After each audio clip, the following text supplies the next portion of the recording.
Hello friends, आज मैं आपके लिए लेकर आई हूँ एक और दिल को छू लेने वाली हॉरर कहानी, नागिन और नाग बाबा का रहस्य। आशा है आपको ये कहानी ज़रूर पसंद आएगी। गांव में नाग पंचमी वाले दिन नाग बाबा के मंदिर में पूरा गांव उमड़ा पड़ा था। ऐसी मान्यता थी कि इस मंदिर में जो भी अपनी मुरादें लेकर आता है, नाग बाबा उसकी मुरादें ज़रूर पूरी करते हैं। पार्वती देवी अपने पति रविंद्र बाबू के साथ बड़ी उम्मीद से दर्शन करने आई थी। 46 साल की उम्र में भी उनकी कोई संतान नहीं थी। रविंद्र बाबू खुद 50 पार हो चले थे। डॉक्टरों ने भी हाथ खड़े कर दिए थे, उन्हें संतान नहीं हो सकती थी। पर पार्वती देवी का मन कहाँ मानने वाला था। वह पिछले 1 वर्ष से नियमित नाग बाबा के दर्शन कर उन्हें भोग लगा रही थी। आज उनके पति भी अपनी पत्नी के लाख मनुआर करने पर बाबा के दर्शन को आए थे। मंदिर के पंडित जी बोले, माई, तुम साल भर से बाबा के दर्शन को आ रहे हो। नाग बाबा कभी किसी को निराश नहीं करते। तुम्हारी मनोकामना अवश्य पूर्ण होगी। दोनों पति पत्नी नाग बाबा का दर्शन कर कार में आकर बैठ गए। रविंद्र बाबू बोले, देखो पार्वती, मैं इन ढकोसलों में विश्वास नहीं करता। जब मेडिकल साइंस ने ही हाथ खड़े कर दिए तो किसी मंदिर दर्शन से हमें संतान कैसे प्राप्त हो सकती है। पार्वती देवी बोली, तुम मानो या न मानो, पर मुझे ये विश्वास है कि नाग बाबा मुझ अभागी को माँ होने का सौभाग्य जरूर प्रदान करेंगे। रविंद्र बाबू बोले, ये तुम्हारी आस्था है, अब इसमें मैं क्या बोल सकता हूँ। अचानक से बीच जंगल में ड्राइवर ने गाड़ी रोक दी। रविंद्र बाबू बोले, क्या हुआ ड्राइवर, गाड़ी क्यों रोक दी। ड्राइवर बोला, सर, आगे एक विशालकाय सांप खड़ा है। रविंद्र बाबू बोले, उसको निकल जाने दो, फिर गाड़ी आगे बढ़ा लेना। सांप सर्र से निकल गया। ड्राइवर ने जैसे ही गाड़ी स्टार्ट की, वह स्टार्ट हो ही नहीं पाई। उसने बोला, पता नहीं सर, गाड़ी स्टार्ट नहीं हो पा रही है। लगता है इंजन में कचरा आ गया है, उतर कर देखना पड़ेगा। तभी वहाँ एक बच्चे की जोर जोर से रोने की आवाज़ आने लगी। बच्चे की आवाज़ सुन पार्वती देवी की तो ममता ही जाग गई। वह तुरंत कार से उतरकर उस दिशा की ओर दौड़ी जहाँ से आवाज़ आ रही थी। रविंद्र बाबू उनको समझाने दौड़े कि यह सांप अभी अभी गया है, खतरा अभी भी हो सकता है। पर पार्वती देवी नहीं रुकी। बीच झाड़ियों में उन्हें एक टोकरी में एक नवजात शिशु दिखा, जिसके गले में एक बहुत ही सुंदर कीमती लॉकेट था, जिस पर बड़ी सुंदर नक्काशी की हुई थी, जिसमें सांप की डिज़ाइन बनी थी। उन्होंने तुरंत उस शिशु को उठा लिया। वो रविंद्र बाबू से बोली, देखो, मेरे नाग बाबा ने मुझे संतान सुख दे ही दिया आखिर। अब बोलो। रविंद्र बाबू बोले, पर इस जंगल में इस बच्चे को किसने छोड़ा होगा। दिखने में भी यह एक अच्छे कुल वंश का लग रहा है। हमें पुलिस को खबर देनी चाहिए। पार्वती देवी बोली, आप कैसी बातें कर रहे हो। ये नाग बाबा ने हमें यह संतान दी है। ये मैं किसी को भी अपने से जुदा नहीं करने दूंगी। रविंद्र बाबू भी मौन हो गए, क्योंकि संतान की चाहना तो उनको भी बहुत थी। तभी पार्वती देवी बोली, देखो, ये तो लड़की है, यह हमारी प्रार्थना का परिणाम है, तो हम इसका नाम प्रार्थना ही रखेंगे। रविंद्र बाबू को तभी ड्राइवर ने आकर बोला, सर, कार स्टार्ट हो गई है, पता नहीं इसे क्या हो गया था। ना चाहते हुए भी रविंद्र बाबू को नाग बाबा की महिमा माननी ही पड़ी। प्रार्थना के आने से रविंद्र बाबू और पार्वती देवी के जीवन में एक नवीन ऊर्जा का संचार सा हो गया। उन्होंने प्रार्थना की प्रथम वर्षगांठ बड़ी धूमधाम से मनाई, पर जो रिश्तेदार उनकी संपत्ति में दांत गड़ाकर बैठे थे, उनके लिए प्रार्थना एक कांटा बन गई। उसके ताऊ ने उसे प्रसाद में जहर मिलाकर दे दिया। उनका पूरा परिवार बड़ा खुश हुआ कि जन्मदिन वाले दिन ही वह अपनी मृत्यु को प्राप्त हो जाएगी। जहर भी बड़ा ही तीक्ष्ण था।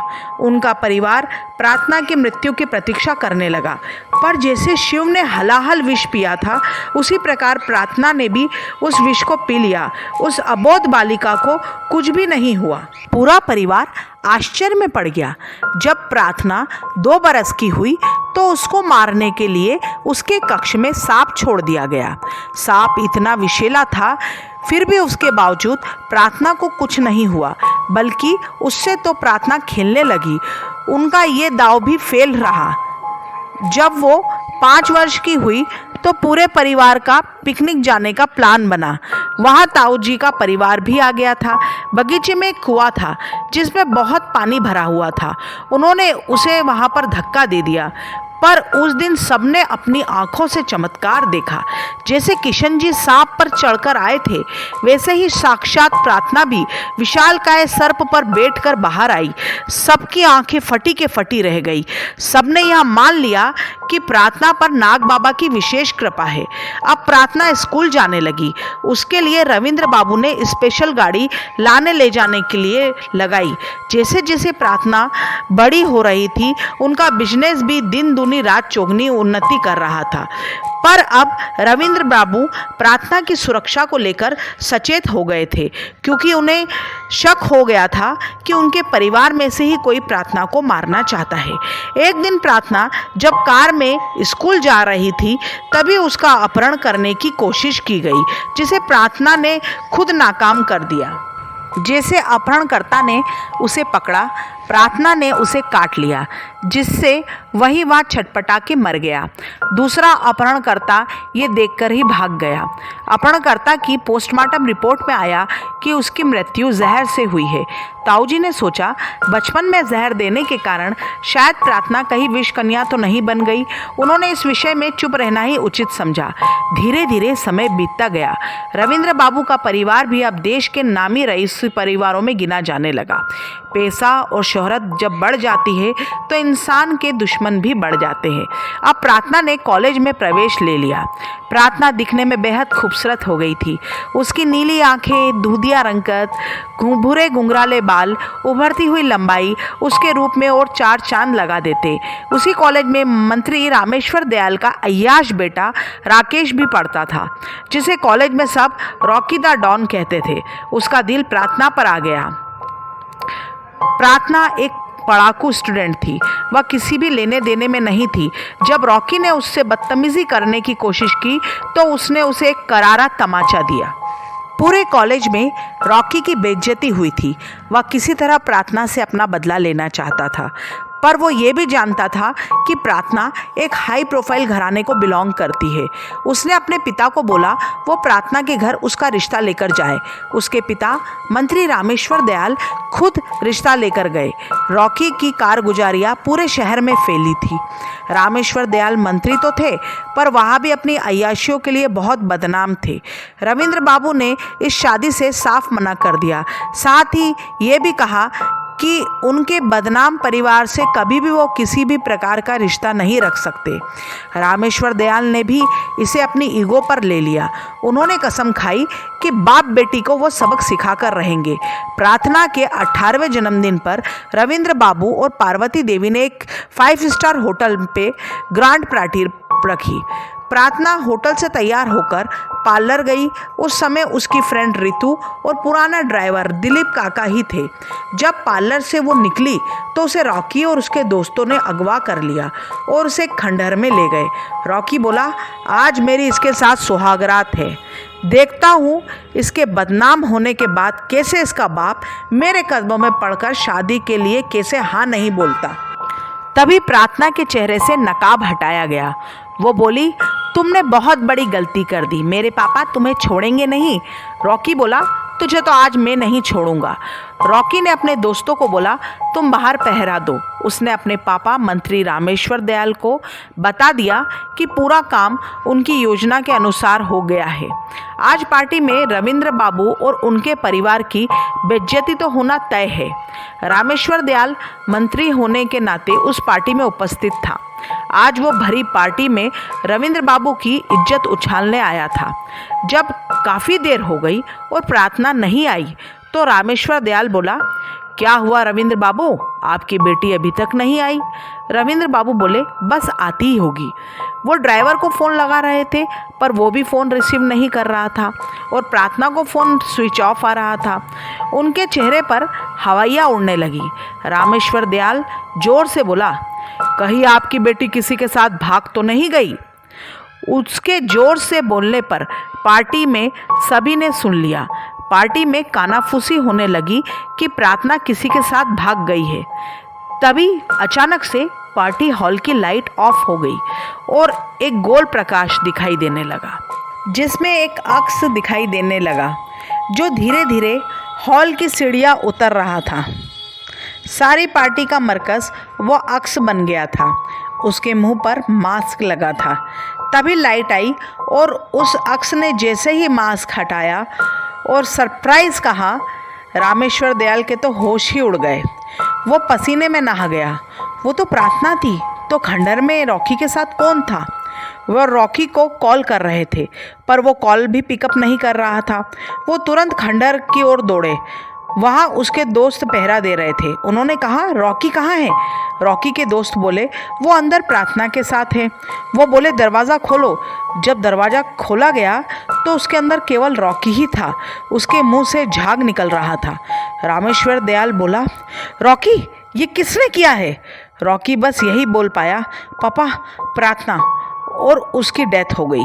रामेश्वर दयाल चीख कर बोला, बेटा, मैं प्रण लेता हूँ, जब तक प्रार्थना और उसके परिवार को मौत के घाट उतार नहीं देता तब तक तेरी चिता को अग्नि नहीं दूंगा। उसने अपने गुर्गों से रविंद्र बाबू और उसके परिवार की लोकेशन निकालने को कहा। वो बोले, रविंद्र बाबू अभी अभी अर्जेंट पार्टी से मीटिंग के लिए निकले हैं। दयाल ने सोचा, इससे अच्छा और कोई मौका नहीं मिलेगा। सबसे पहले रविंद्र को ही रास्ते से हटाऊंगा। वो रविंद्र बाबू के ऑफिस पहुंच गया, जहां वो अकेले थे। उनकी कुर्सी दूसरी तरफ दीवार की ओर मुंह किए हुए थी, जिस पर रविंद्र बाबू बैठे थे। जब मंत्री दयाल वहां पहुंचा तो वो बोले, आओ आओ दयाल, मैं तुम्हारा ही इंतज़ार कर रहा था। दयाल गुस्से में बोला, रविंद्र, तूने और तेरी बेटी ने मेरा सब कुछ बर्बाद कर दिया और उन पर गोली चला देता है। पर ये क्या? उसके आश्चर्य का तो ठिकाना ही नहीं रहता। रविंद्र बाबू ने बंदूक की गोली हाथों में ही रोक दी और जोर जोर से हंसने लगे। बोले, मूर्ख इंसान, आखिर तू मेरे जाल में फंस ही गया। अचानक से रविंद्र बाबू प्रार्थना में तब्दील हो जाते हैं। ये नज़ारा देखकर दयाल की तो सिट्टी पिट्टी ही गुम हो जाती है। वो बोलता है, प्रार्थना, तुम ये सब क्या है?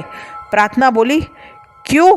अपने बेटे का अंजाम देखकर अभी भी नहीं समझ आया? ले देख मेरा रूप। और प्रार्थना इच्छाधारी नागिन के रूप में बदल जाती है और प्रार्थना दयाल को अपनी कुंडली में पकड़कर डस लेती है और कहती है, तेरे बेटे को भी मैंने इसी तरह मारा था और जो भी मेरे मम्मी पापा के रास्ते में आएगा वो यही अंजाम होगा उसका। वो दयाल की लाश ऑफिस से गायब कर देती है। अगले दिन रविंद्र बाबू अखबार पढ़ते हुए बोले, अरे ये क्या? मंत्री रामेश्वर दयाल और उनके बेटे रॉकी की सर्पदंश से मौत, ये कैसे हुआ? पार्वती देवी बोली, जो जैसा करेगा वो वैसा भरेगा। इस घटना के बाद सब शांति से जा रहा था। तभी रविंद्र जी को उनके बड़े भाई और उनके परिवार वालों ने जोरदार झटका दिया। उनकी कंपनी के 40% शेयर उन्होंने धोखे से अपने नाम करा लिए। उन्हें उनके पद से हटाने के लिए बोर्ड मेंबर की मीटिंग बुलवाई। इस धोखे से रविंद्र बाबू को हार्ट अटैक आ गया। बोर्ड मीटिंग में प्रार्थना के ताऊ ने कंपनी पर अपना अधिकार जताया, किंतु अचानक प्रार्थना वहां आ गई और उनका जमा जमाया खेल पलट दिया। वो बोली, 55% शेयर कंपनी के मेरे नाम से है। ये रहे शेयर, अतः मेरे पापा ही इस कंपनी के असली वारिस है। बोर्ड ऑफ डायरेक्टर का फैसला रविंद्र बाबू के पक्ष में ही आया। जब रविंद्र बाबू ने यह सुना तो उनका सीना गर्व से फूल गया। पार्वती देवी ने कहा कि आपकी तबीयत भी अब ठीक है, परिवार का संकट भी हल हो गया है। कल हम नाग पंचमी पर नाग बाबा के दर्शन को चलते हैं। रविंद्र बाबू बोले, हाँ पार्वती, ये सब नाग बाबा के आशीर्वाद से ही तो संभव हुआ है। प्रार्थना भी उनका ही हमें आशीर्वाद है। हम कल सुबह ही उनके दर्शन को चलेंगे। जब वे बीच जंगल में पहुँचे ही थे कि ताऊजी और उनके परिवार वालों ने उन्हें घेर लिया। वो बोला, रविंद्र, अब बहुत हो गया। तेरे परिवार के पैसे और प्रॉपर्टी पर बरसों से मेरी नज़र थी, पर तूने ये सपोली गोद ले ली। मैं आज तेरे पूरे परिवार को मार कर तेरी पूरी जायदाद हड़प लूँगा। तभी प्रार्थना बोली, मेरे रहते तुम मेरे परिवार का कभी अहित नहीं कर सकते। ताऊ बोला, मैं जानता हूँ तू जहरीली है। बचपन में मैंने ही तुझे जो जहर दिया था, इस कारण तू विषकन्या बन गई है। पर तू चिंता मत कर, अब तू इस बंदूक की गोली से मरेगी और हम यह अफवाह फैला देंगे कि लुटेरों ने तुम्हें मार दिया। उन्होंने तुरंत रविंद्र बाबू पर बंदूक तान दी और बोला, पहले मैं अपने सौतेले भाई को मारूंगा, उसके बाद तुम दोनों को। तभी प्रार्थना इच्छाधारी नागिन के रूप में परिवर्तित हो गई। उसने अपनी पूंछ से ताऊ पर प्रहार किया, जिससे उसकी बंदूक दूर गिर गई और प्रार्थना ने सबको डस लिया। रविंद्र बाबू और प्रीति प्रार्थना का यह रूप देखकर दंग रह गए, पर उन्हें उससे तनिक भी भय नहीं लगा, क्योंकि वो उनकी प्यारी बेटी प्रार्थना थी। तभी एक प्रकाश प्रकट हुआ, उसमें 10 फन वाला एक इच्छाधारी पुरुष प्रकट हुआ। वो बोला, मैं तक्षक नाग हूँ, जिसकी स्तुति तुम नाग बाबा के रूप में करते हो। पार्वती, तुम्हारी और तुम्हारे पति की कुंडली में संतान योग नहीं था, किंतु तुम्हारी भक्ति और निष्ठा से मैं इस कदर प्रभावित हुआ कि मैंने अपनी कन्या प्रार्थना को तुम्हारी संतान के रूप में प्रदान किया। मेरी संतान होने के कारण इसमें इच्छाधारी शक्तियाँ होने के साथ साथ दिव्य शक्तियाँ भी समाहित थी, जिस कारण जब जब इस पर या तुम दोनों पर जब भी कोई संकट आया, उसे इसने अपनी दिव्य शक्तियों से समाप्त कर दिया। मेरी यह संतान तुम्हारी सदैव रक्षा करेगी और तुम्हारे साथ रहेगी, ये मेरा तुमको आशीर्वाद है। ऐसा कहकर नाग बाबा वहाँ से अंतर्ध्यान हो गए। रविंद्र बाबू और उनकी पत्नी पार्वती देवी मंदिर में नाग बाबा की पूजा कर अपनी बेटी प्रार्थना के साथ हंसी खुशी अपने घर लौट आए। आप इस कहानी का दूसरा अंक सुनना चाहते हैं तो यस में कमेंट करें और मेरे इस चैनल को सब्सक्राइब करना ना भूलें।